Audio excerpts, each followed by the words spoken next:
It's part gambling, part skill, it's part entertainment, part bonder of friendships, and it's complex. And so, with draft season upon us, I thought no better time than to make this episode. See, starting probably sometime last weekend and continuing over the next few weeks and weekends, friend groups, coworkers, and extended families across the United States, and maybe even the world, will spend time together drafting players for their fantasy teams.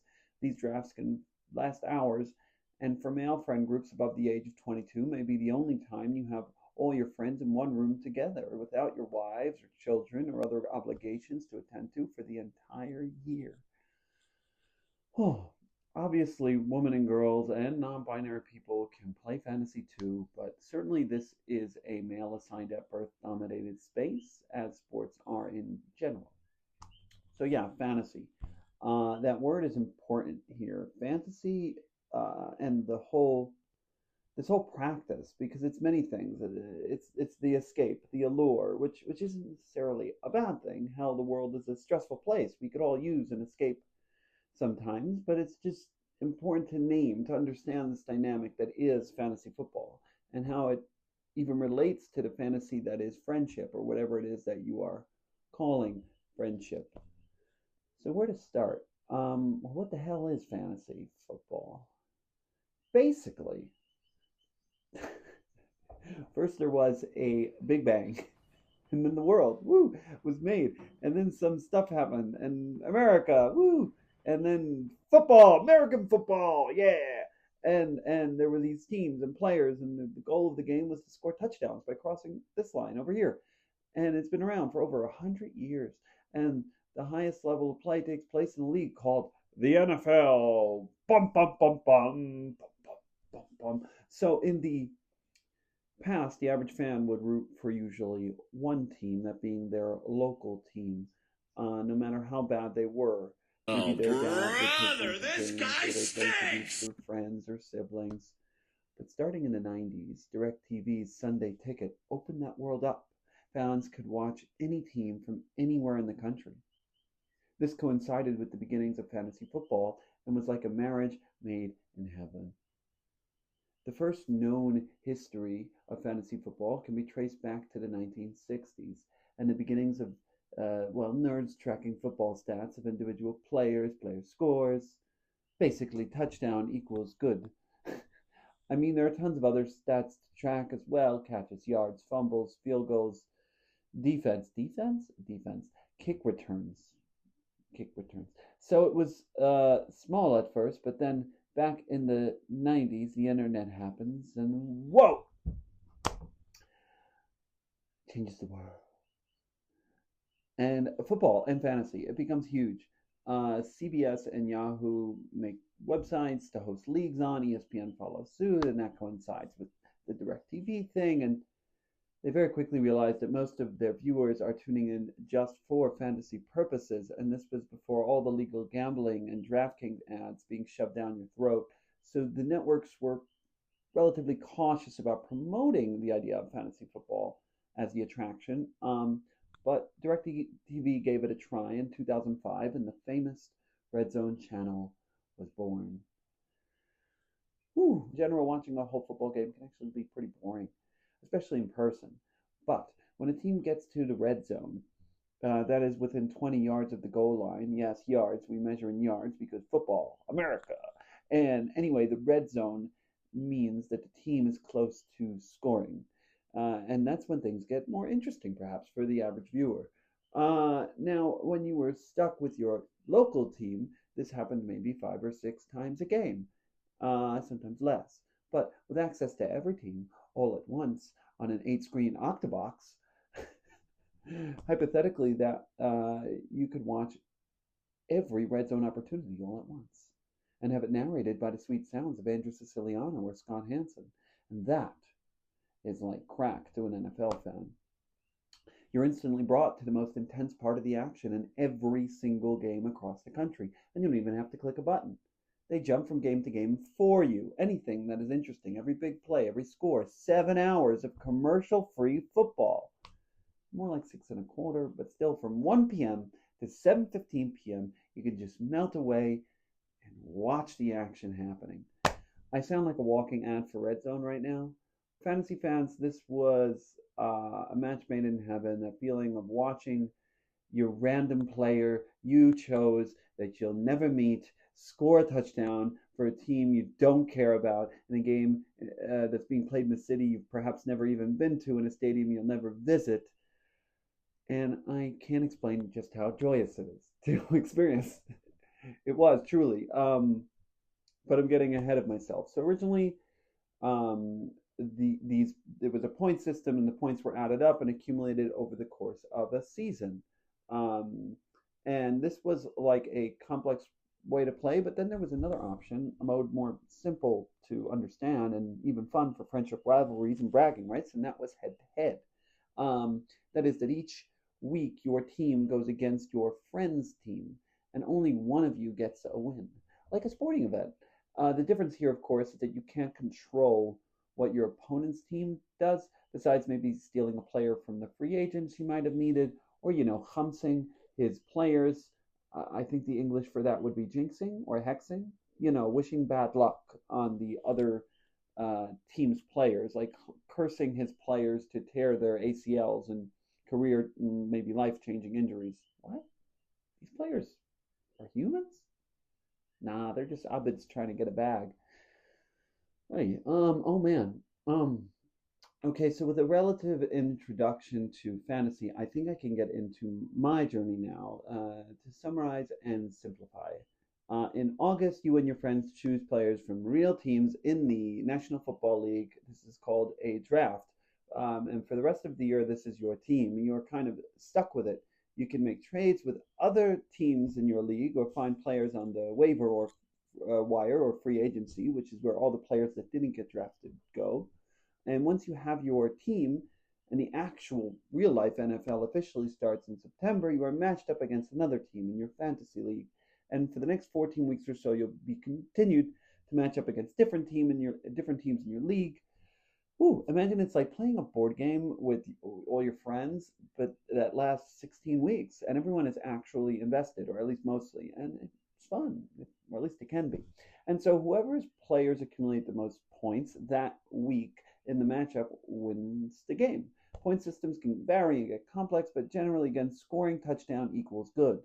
After the 13 or 14 weeks, you have playoffs, where the teams with the most wins have head-to-head matchups, single game elimination style, and ultimately a champion is crowned.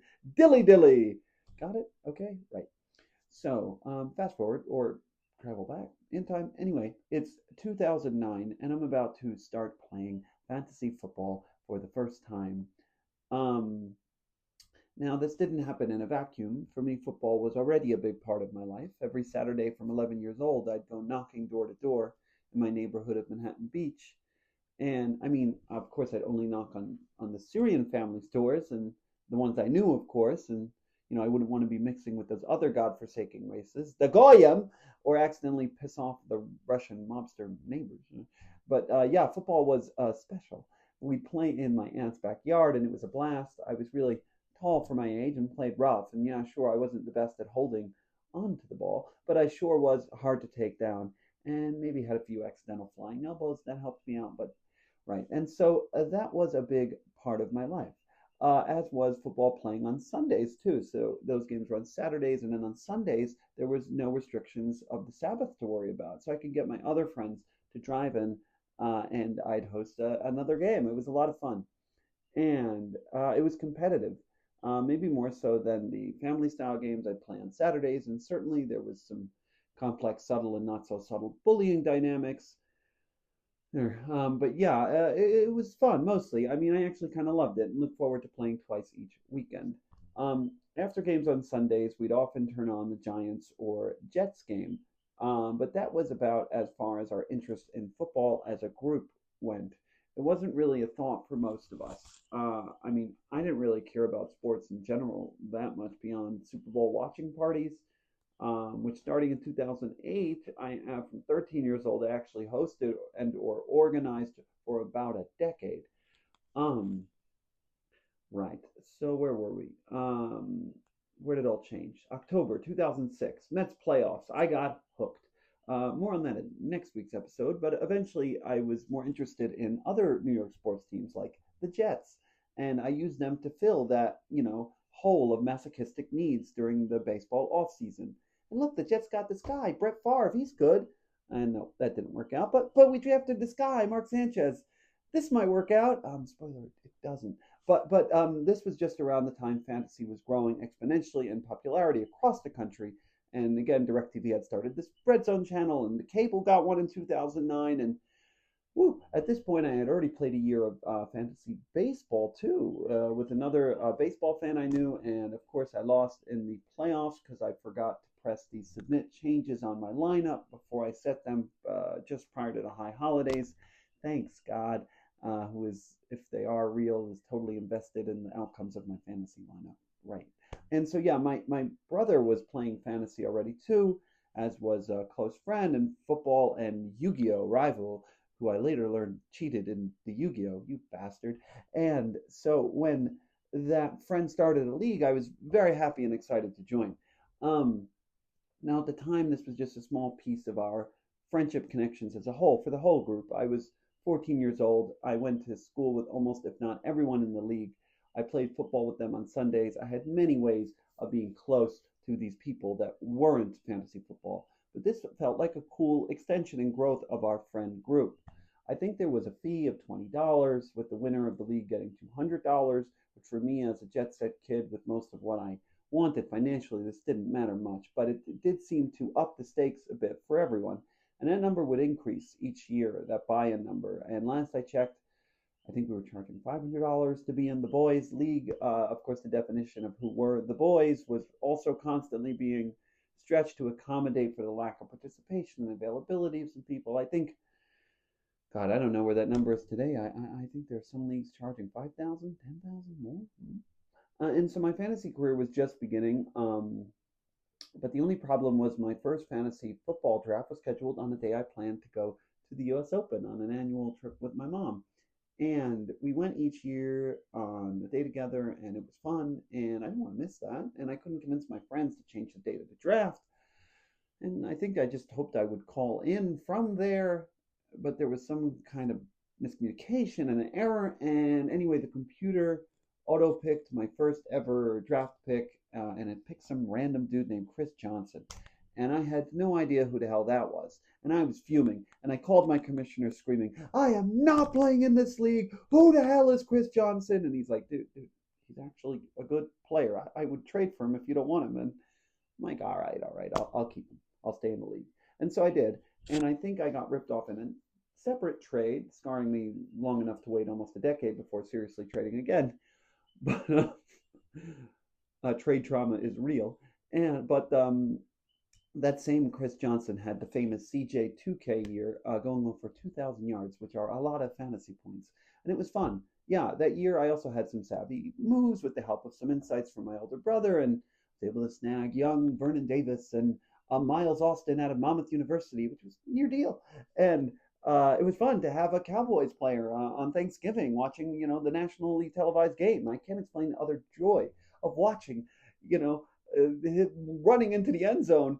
And it was such a rush. What a fun time. And I remember that Thanksgiving. I was sitting with my cousins, and, I didn't see them often beyond holidays, and more so in the summertime, and just talking football. It was kind of an annual tradition on Thanksgiving. It was a 2-hour conversation on the state of my fantasy team, or an update of what has happened since, I last spoke to them on the holidays in September. And it was fun and easy, and easier than really talking about anything else.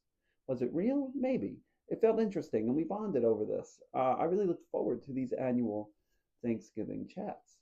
Rewatching some of these player highlights, especially some of the Adrian Peterson 2012 stuff. What? Abuse? With the cool jerseys and whatnot, and all the national television and hype, it really makes you feel like you're watching superheroes. It makes you forget about, the problematic nature of violence of the game and concussions, or the fact that this was all just a money-making machine for the owners and even for the players.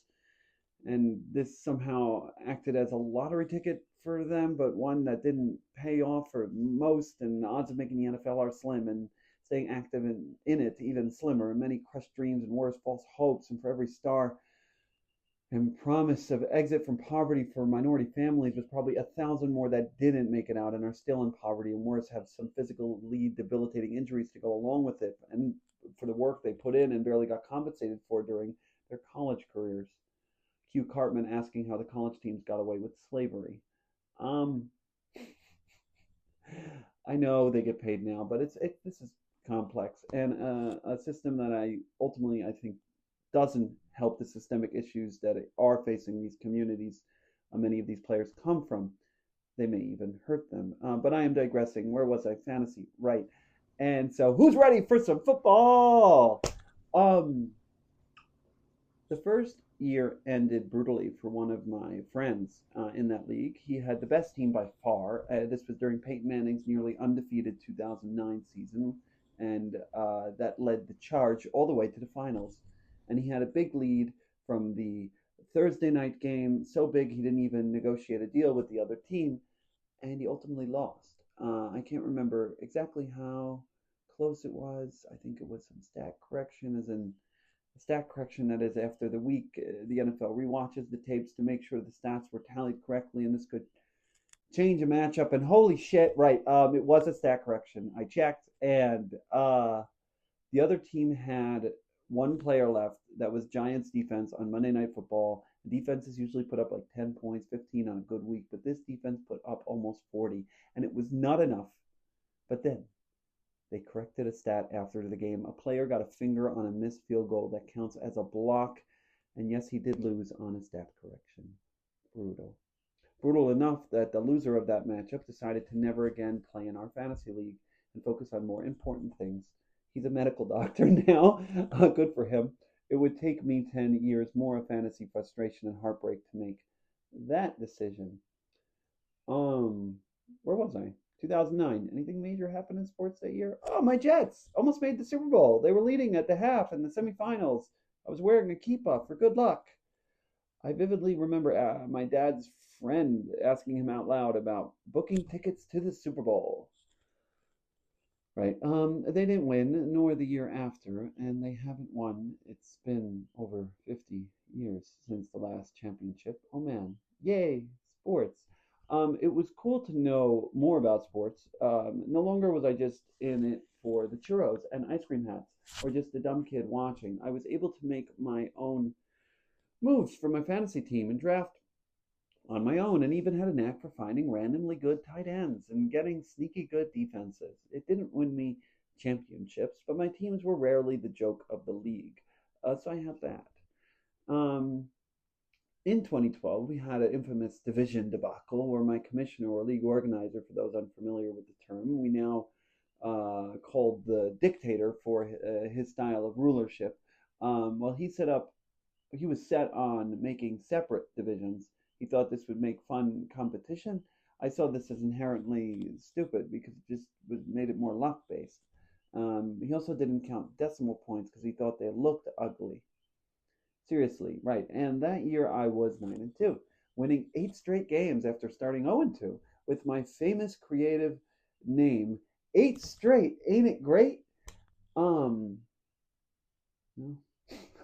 Which would have been first place in the other division, but was third place in mine, and I lost my last 2 games, ending 9-4. And so instead of getting one of the coveted 2 buys, that is, you get to skip a week of the playoffs, skip ahead, or even a nice easy first round matchup, I was matched up with the hardest teams in my division and the hardest teams in the league and lost. Ouchie.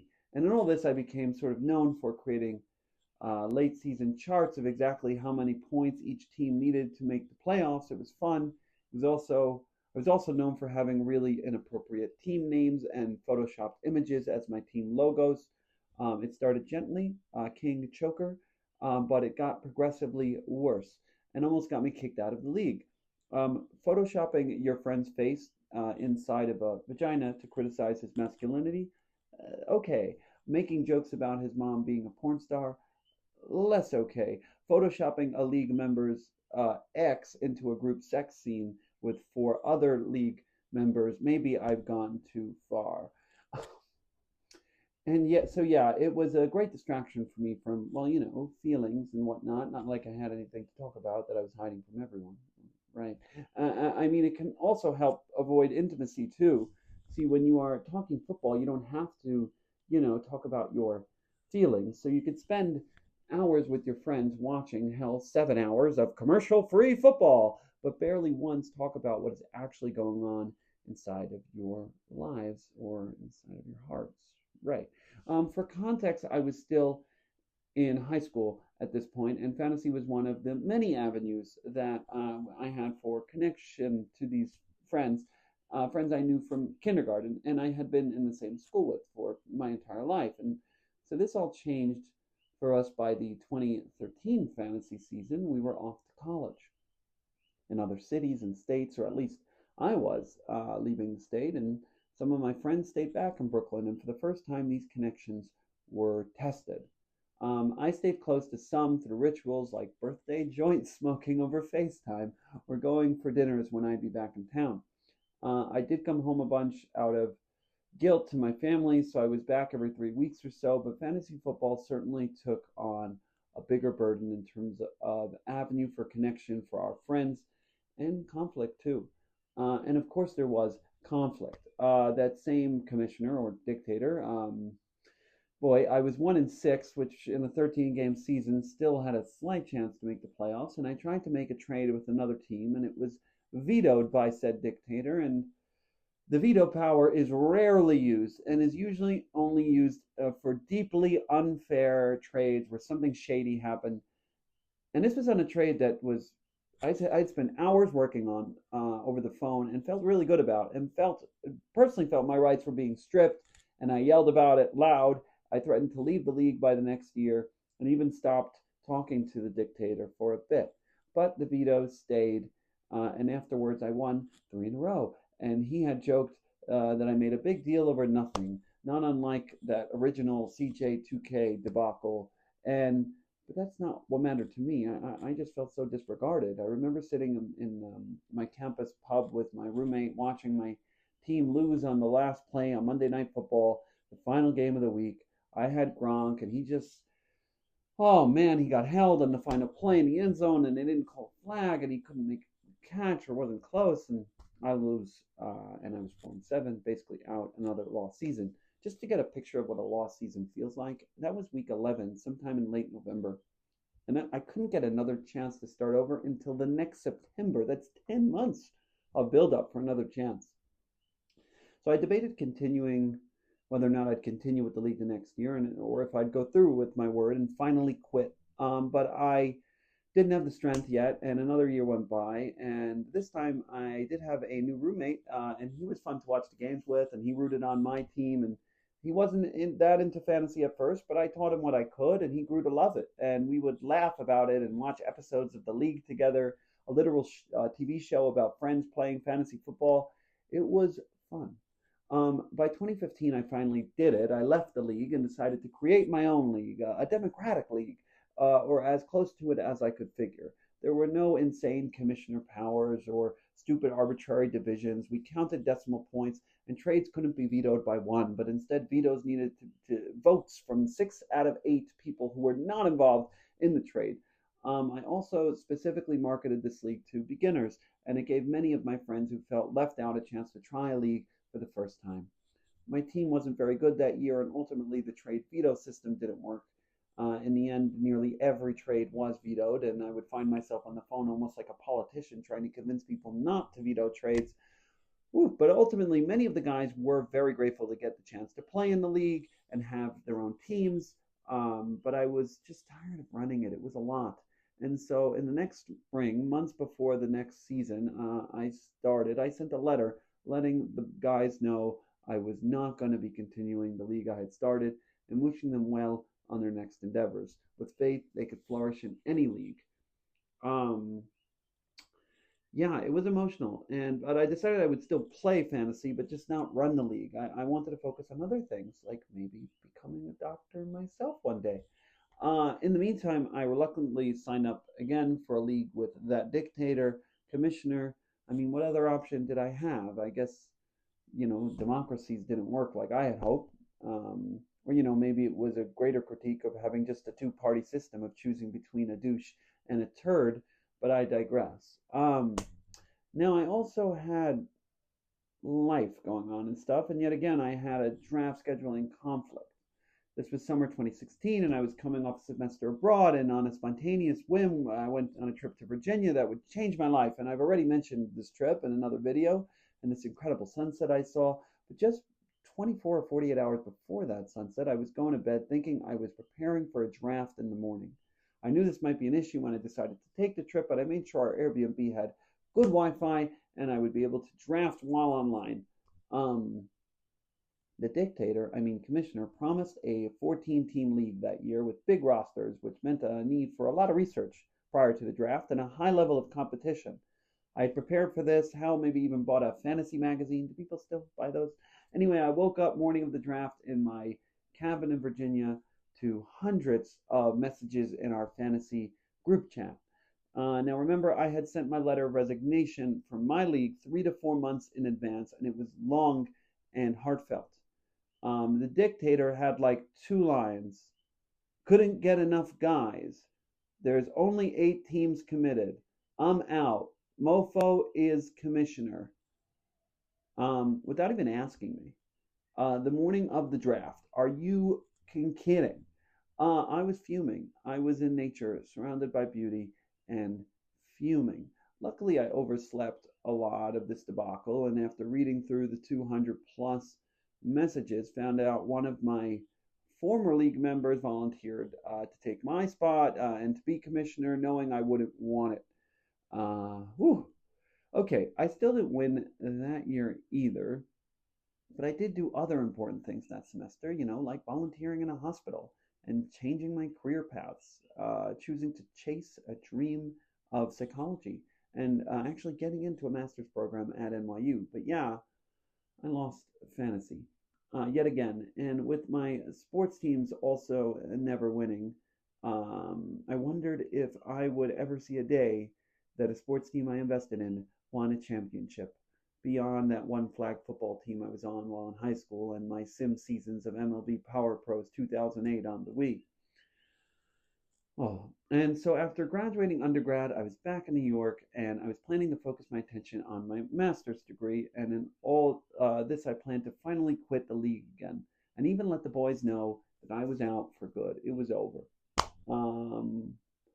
But that Sunday morning and deal came, draft day, and I was feeling a bit of FOMO. And all my friends were getting together, and I could at least show up to the draft. What better did I have to do all morning?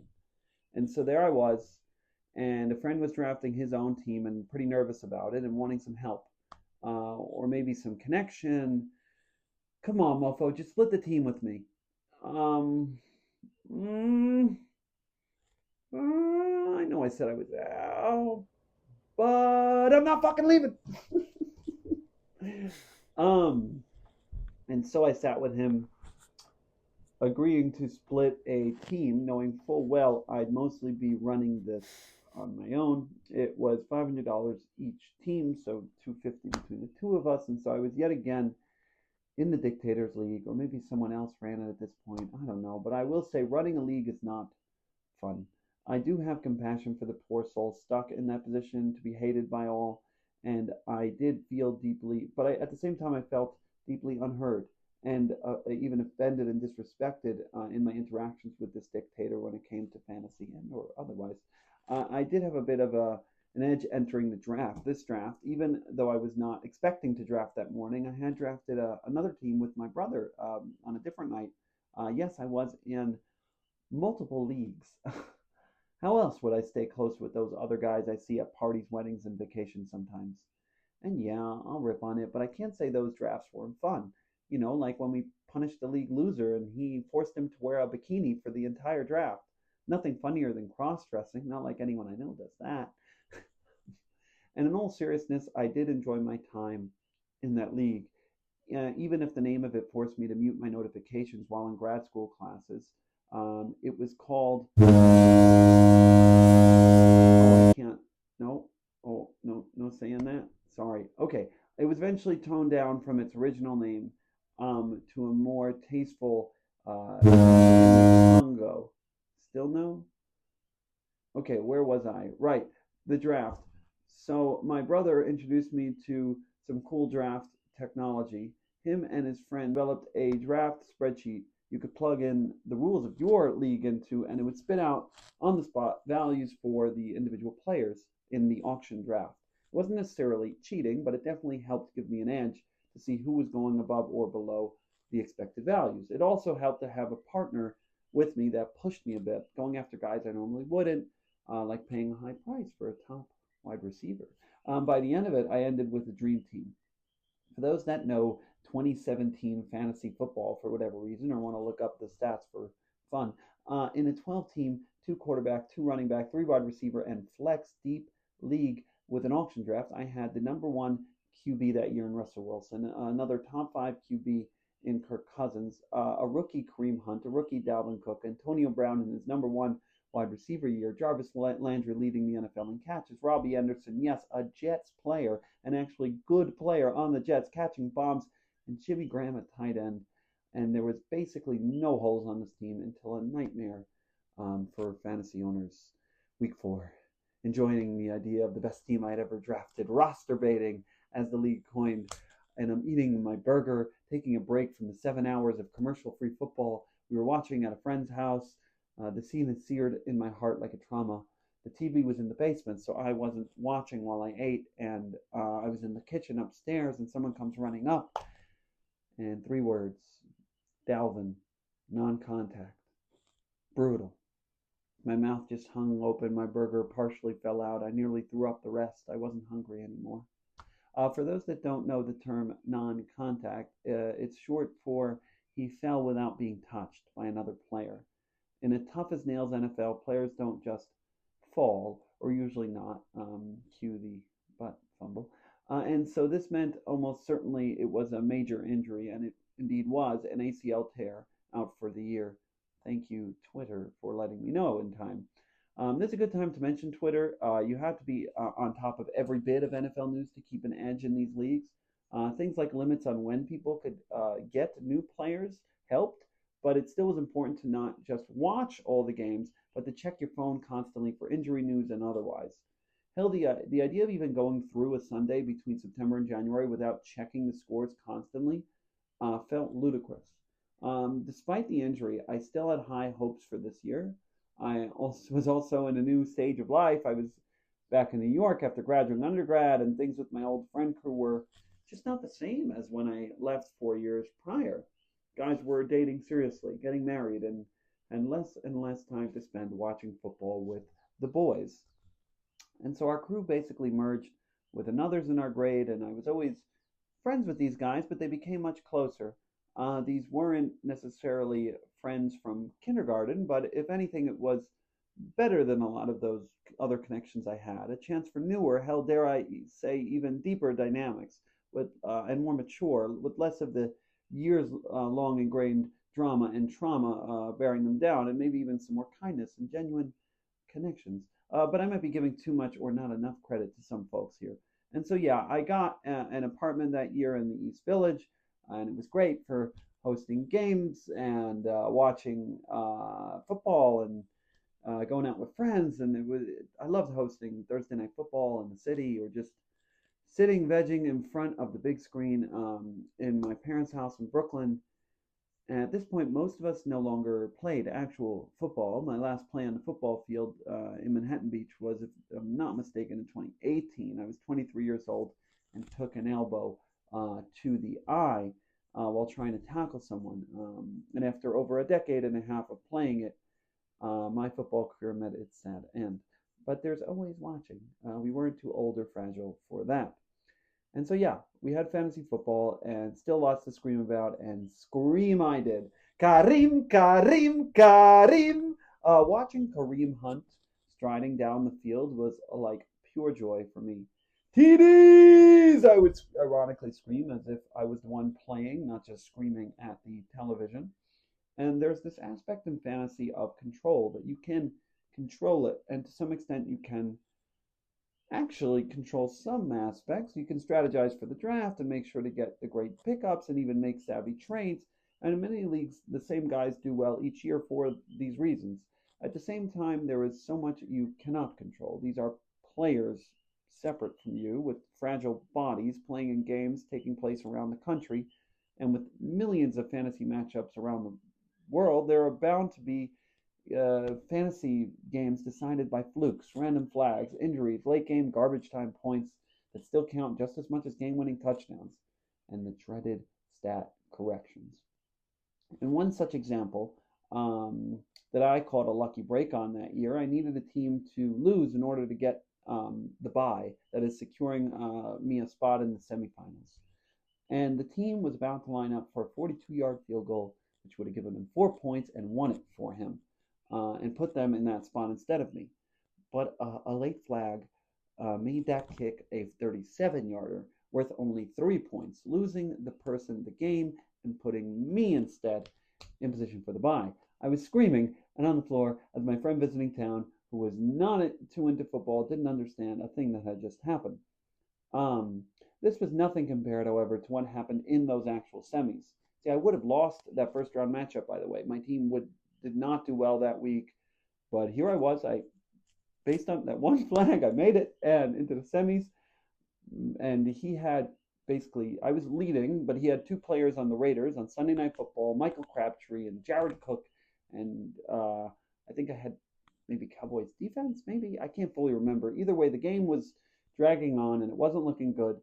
And with 10 minutes to go in the fourth quarter, a relative eternity in fantasy terms, Michael Crabtree, Raiders wide receiver, catches a touchdown to tie the game, and I thought it was over. And I checked the scores on my phone, and I was still up by 0.85.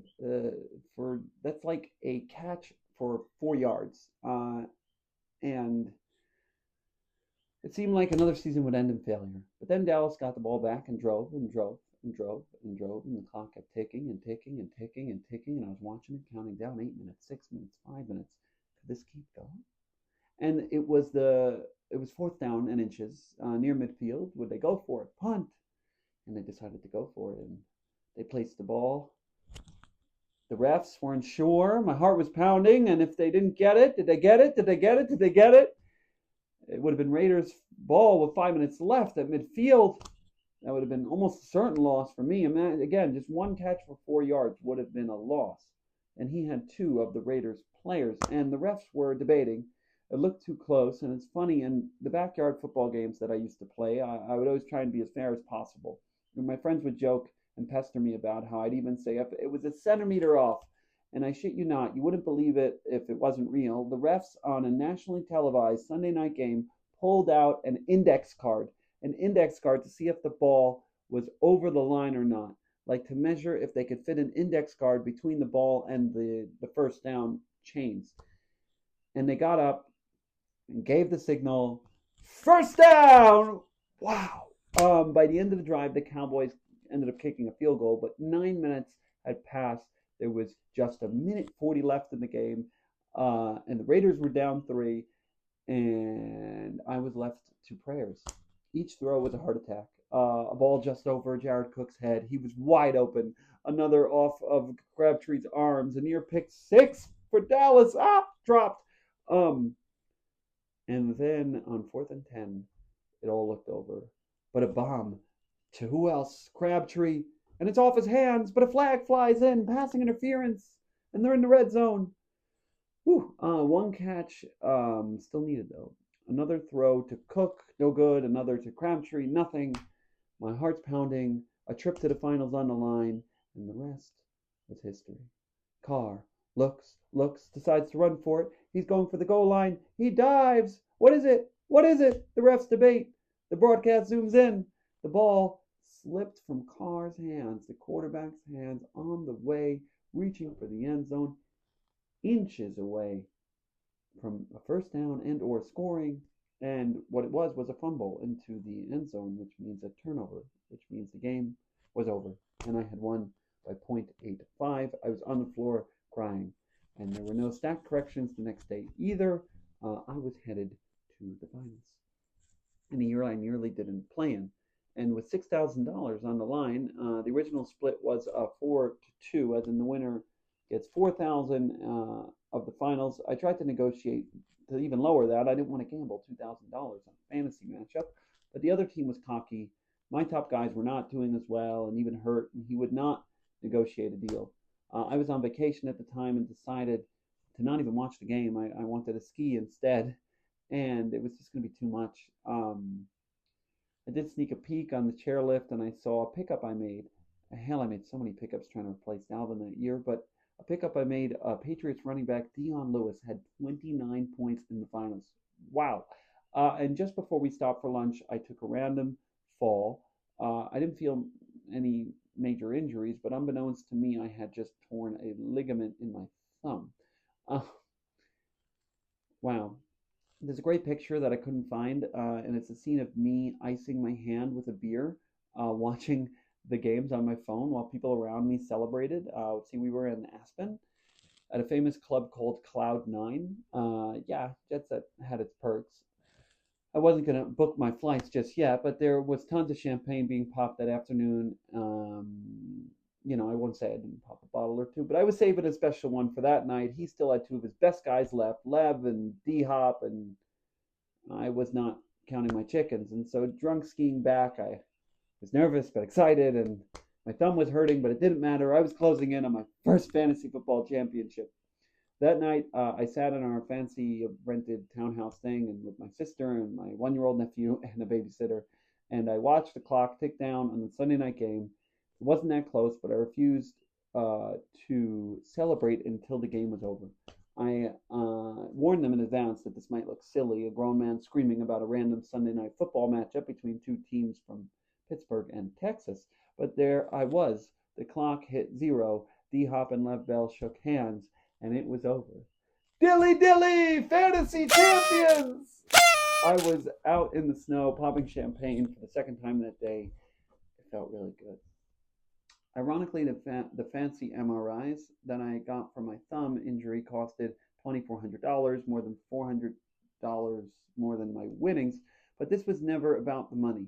I had access to too much of that. No, this was about the pride, the joy, the self-confidence, the hard work, the tears, the effort, the wishing, the wanting, and this year it finally happened.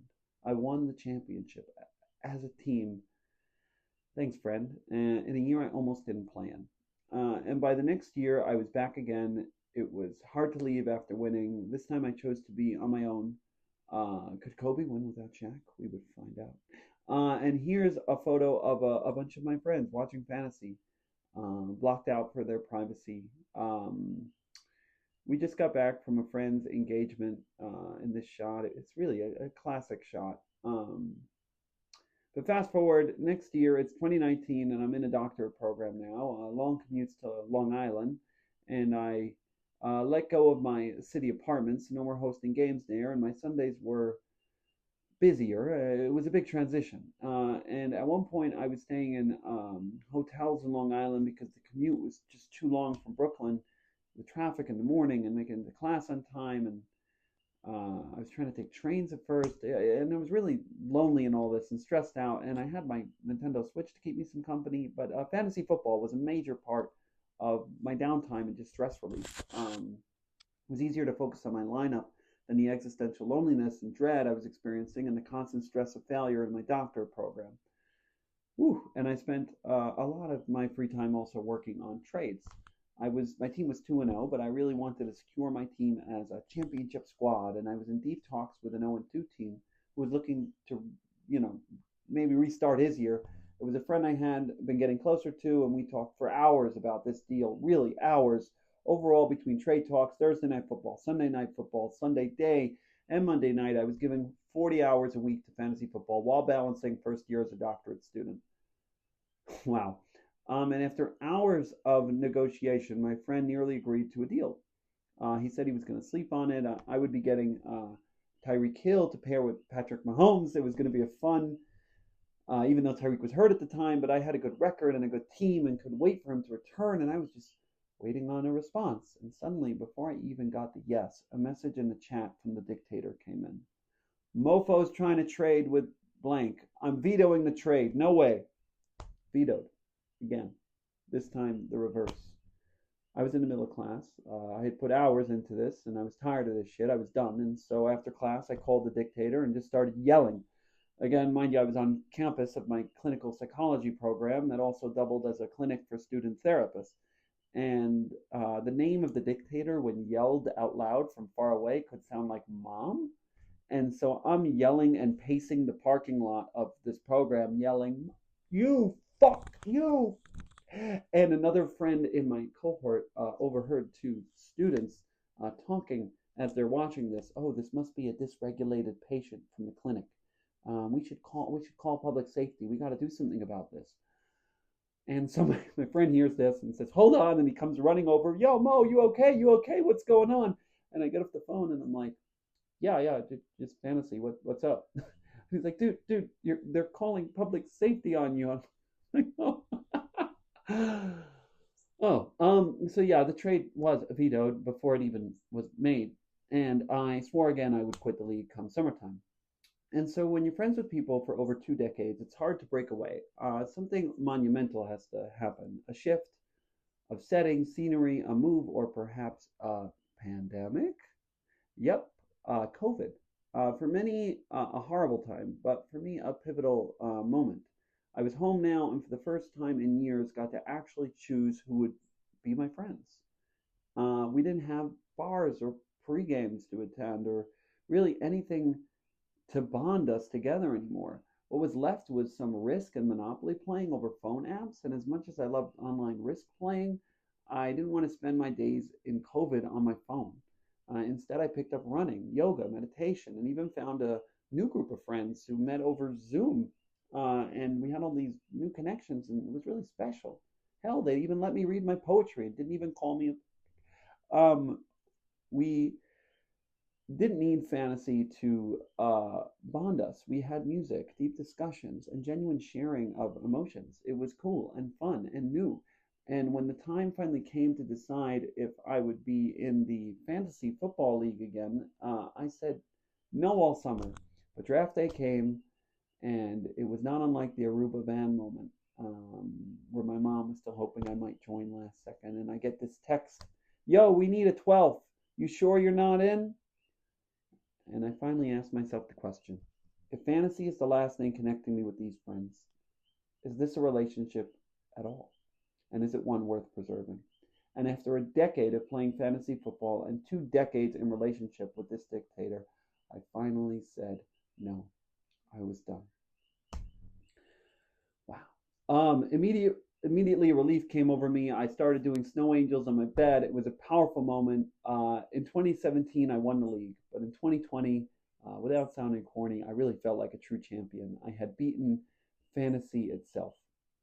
Sundays in the fall were free now. It was wild. I could do things like spending time with my partner or going hiking with friends who also didn't watch fantasy football. It was special and freeing.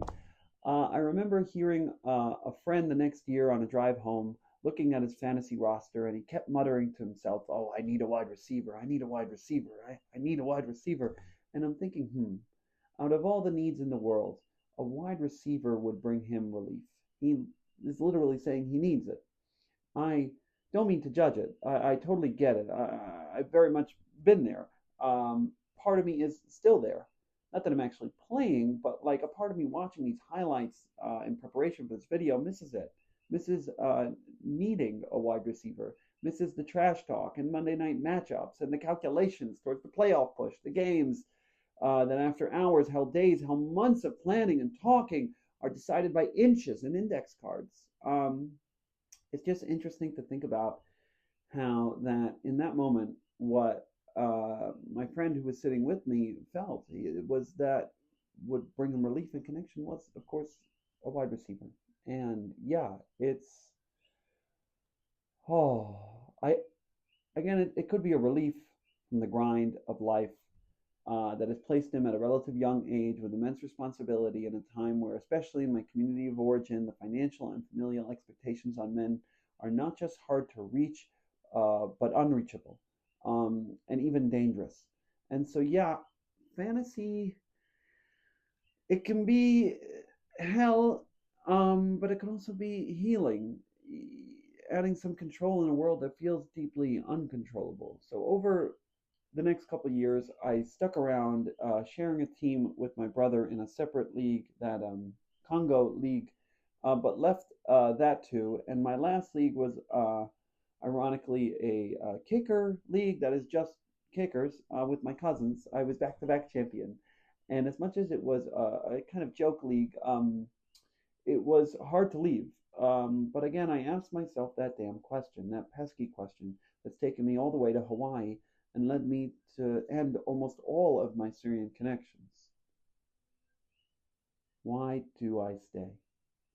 And I said to myself that if my relationship with my cousins, or at least the active one, depended on a kicker league to stay together, then maybe it wasn't much of an active relationship after all. And that's not because I didn't love them, or I didn't feel loved, or I don't value them. It's just, yeah, I wasn't sure if I needed this league to be connected to them. And if instead it was actually holding up something I maybe needed to process letting go. A nostalgia of a time where I thought we'd never leave that football field of Manhattan Beach, or those video games and heroes afterwards. Hell, I thought I'd be 60 and teaching my grandkids to play. And so, yeah, I left the Cousins Kicker League, not because it was bad or that they were, but because I wondered if it was blocking the way for me to process the letting go and letting in of something good. I didn't even know. Maybe that would be more in tune with who I was becoming. And that's tragic and painful, and that's really sad to say out loud. It hurts deep. I don't necessarily think all the relationships I've discussed today, whether with and overall in my podcast with family and friends, were bad. I still hold a lot of love for these people, even the ones that hurt me. But many of these dynamics were deeply problematic. And for those that weren't, well, I guess right now I'm learning what I can live without. In the meantime, leaving space for return to whatever feels right and supportive for whenever it feels right and supportive. Yeah, and that's the long journey, my long journey through fantasy football. So am I against it? Well, it could be fun to play, sure. But do I think there are more ways to create genuine connection between friends and family? Yes.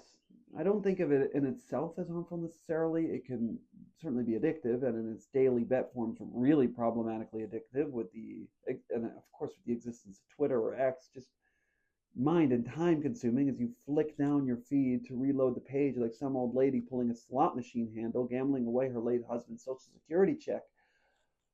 But yeah, fantasy in its season-long form can be an important space, a space for connection, for conflict. Um, Hating fantasy can feel like hating WhatsApp, for hosting a shitty group chat. Okay, maybe it's a bit more than just a group chat. That is fantasy football. There's real players that are playing, and corporations and corporate sponsorships, and damn, this is just seeped in capitalism and money and feels kind of gross now too. And yet part of me still misses it. Still misses those Sundays, still misses those friends. Nostalgia goggles make everything rosy and help blur away the rough stuff. The subtle and not so subtle bullying, the put downs melt and hide behind the memories and laughs and yells and delicious food deliveries and screaming as my guy just scored a touchdown. And yeah, of all the times with friends playing fantasy and watching football, those were generally some of the better times we had together. It's complex. It's really complex. Were some of the fights I talked about here or didn't talk about, were they petty? Sure. Was I always in the right? No, not at all. But I do feel and felt I was all too often left in many of these friendship interactions feeling deeply unheard, and left Sundays after watching 12 hours of football feeling drained and wanting something more. I think fantasy football created spaces that played out already problematic friendship dynamics and deep miscommunications and non-communications. Maybe instead of playing fantasy football to connect, we could have, I don't know, focus on learning to share our feelings and creating and holding space for vulnerability and, healthy conflict resolution and the concept of rupture and repair and being better and supporting each other and learning how each one of us would like to be supported. Like actual friendship stuff? Or is that too gay for you? And so that's where I'll leave it. Would I ever play fantasy again? I don't know. If it felt good and supportive of my being. It's not straightforward. The dynamics were not straightforward. It's complex. Yeah. And it's sad. Yeah. And it's where I'm at now. Thanks for watching or listening. And have a magically delicious day. No more escaping my way. I'm yours.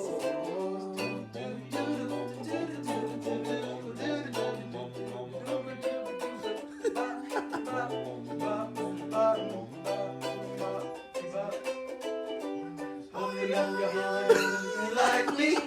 Open up your pants and damn your feet. Look into your heart and you'll find love, love, love, love. Listen to the music of the people dance and sing. We're just one big family. And it's our God-forsaken right to be love, love, love, love, love. Don't hesitate, no.